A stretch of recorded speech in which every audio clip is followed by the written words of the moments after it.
के बाद आए 2020 में एनईपी आया है, 2023 में 2 एनसीएफ आए हैं, एक फाउंडेशनल स्टेज के लिए और एक स्कूल एजुकेशन के लिए। फाउंडेशनल स्टेज मतलब 5 साल, 3 साल प्री प्राइमरी और 2 साल टर्शियरी बोर्ड। तो हम उसी पे बात करेंगे। स्कूल एजुकेशन है जो 3 से आगे की बात कर रहा है। पाठ्यचर्या के उद्देश्य के अंदर आती है दर्शक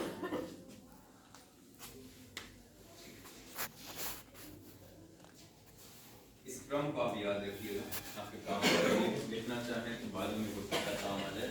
शिक्षा के लक्ष्य पाठ्यचर्या के उद्देश्य हैं, उसके बाद दक्षताएं हैं जिनको इंग्लिश में कॉम्पिटेंसी कह रहे हैं।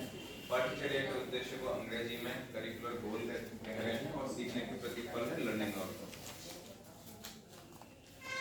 अब यहाँ पे देखेंगे तो हमारा फाउंडेशनल स्टेज है, उसमें है कार्य क्षेत्र है, डोमेन्स हैं।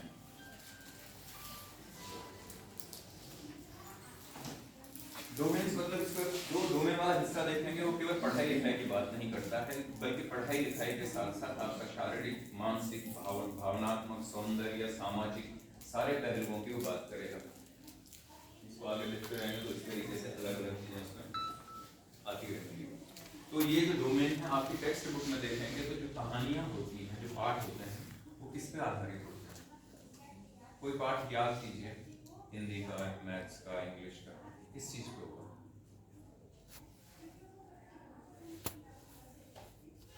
कोई पाठ याद कीजिए, कोई कविता होगी, वो किसी प्रकृति की या तो बात कर रही होगी, नेचर की बात कर रही होगी, या स्वास्थ्य से रिलेटेड कोई पाठ में सवाल होंगे या एक्सरसाइज होगी, स्वास्थ्य से रिलेटेड होगा, संस्कृति से रिलेटेड होगा, भारतीय जो ज्ञान परंपरा है उससे रिलेटेड होगा। तो ये हमारे कार्य क्षेत्र की बात कर रहे हैं।